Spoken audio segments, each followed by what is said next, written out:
ख्याल तो अच्छा है आप लोगों का, वक्त भी मुनासिब ही सोचा है आप लोगों ने। क्या कोई है मुनासिब रिश्ता, अच्छा रिश्ता आपकी नजर में? अरे अच्छा रिश्ता तब होगा जब ढूंढेंगे हैं, और ढूंढने से पहले सानिया जी ने हमारे सरों के ऊपर ना टाइम बम लगा दिए हैं। तिशमाला जी, इस घर में सब आपसे बहुत मोहब्बत करते हैं, आपका इतना ख्याल रखते हैं, लेकिन आप हैं कि सिर्फ तुम। मुझे किसी और से प्रॉब्लम नहीं है, मुझे सिर्फ तुमसे प्रॉब्लम है। और तुम भी अगर हशीमा की जिंदगी से निकल जाओ तो ये नफरत भी खत्म हो जाएगी। कसूर तुम्हारा नहीं, कसूर मेरा। तुम्हारे भाई का नेचर जानते हुए भी मैंने तुमसे निकाह किया।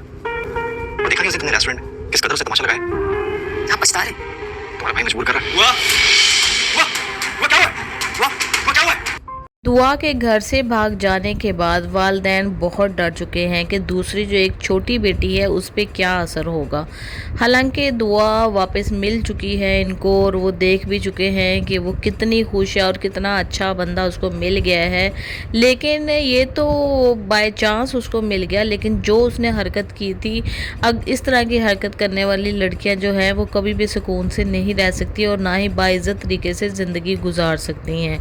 जो भी है, जितनी भी उसके पास दौलत है, गजनवी के पास ताकत है, लेकिन इसकी ज़िंदगी में एक ताना तो मौजूद है ना कि ये भाग कर चली गई थी किसी लड़के के साथ, और कहाँ से पकड़ी गई थी? ये तवाइफों के अड्डे से पकड़ी गई थी। और जुनैरा अभी भी आज तक इसका इंतज़ार कर रही है कि ये वापस आएगी मेरे पास, गजनवी कब तक इसको रखेगा।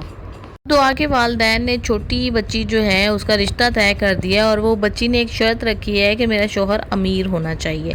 अब जब माँ पूछती है कि ये शर्त क्यों रखी है तो वो बड़ा अच्छा सा जवाब देती है। वो दोनों बहनों में बच्ची जो है ना वो कंपैरिजन करती है कि शादी तो फ़िज़ा की भी हुई है और दुआ की भी हुई है, लेकिन फ़िज़ा का शोहर एक तो बिल्कुल पैसे की कमी है, उसके पास कमाता ही नहीं है, और दूसरा उसका एटीट्यूड बहुत ज़्यादा रॉन्ग है, गलत घटिया किस्म का इंसान है। और दूसरा जो एक अमीर बंदा है उसका जितना वो अमीर, अल्लाह ताला ने उसको जितना नवाजा हुआ है उतना ही उसकी नेचर बहुत ही अच्छी है। तो इसलिए वो चाहती है कि मुझे भी अगर कोई अमीर बंदा मिलेगा तो वो भी इतना ही अच्छा और मोहब्बत करने वाला होगा जैसा कि गजनवी।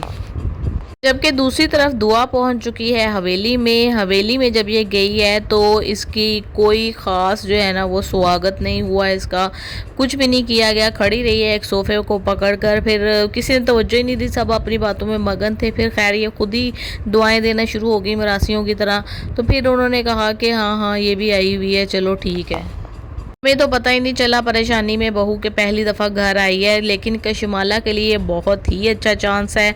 उसका दावा है कि अब दुआ यहाँ पर आ तो गई है लेकिन जाएगी मर कर ही निकलेगी, क्योंकि उसका आपको पता है कि दिमाग काफ़ी ज़्यादा गुंडा टाइप उसका दिमाग है। उसने पहले भी इस पर हमला करवाया था। अब उसने इस तरह की तारें काट के रख दी हुई हैं कि और ऐसी सिचुएशन बनाएगी कि ये इस तरह करने की कोशिश करेगी तो इसको करंट लगेगा, ये बेहोश हो जाएगी। और जब गजनवी इसको कमरे में आके देखेगा तो ये पता नहीं कब से बेहोश पड़ी होगी। फिर वो इसको हॉस्पिटल लेके जाएगा, इसको सीवियर किस्म का बिजली का झटका लगेगा। फिर वो कशमाला के साथ सख्त बुरा सलूक करेगा और कहेगा कि तुमने तो पहले भी इसको मारने की कोशिश की थी लेकिन इसकी जान बच गई, आखिर तुम अपनी इन हरकतों से बाज क्यों नहीं आती हो?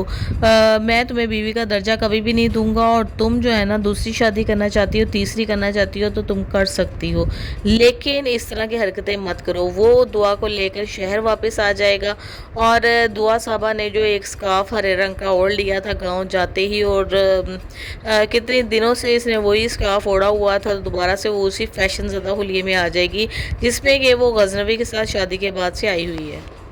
और फ़िज़ा के घर में क्या हो रहा है कि सुंबुल का शोहर आके धमकियां देता है उसको, सरफराज को, और सरफराज तो आगे से इंतहाई बदतमीज़ आदमी है।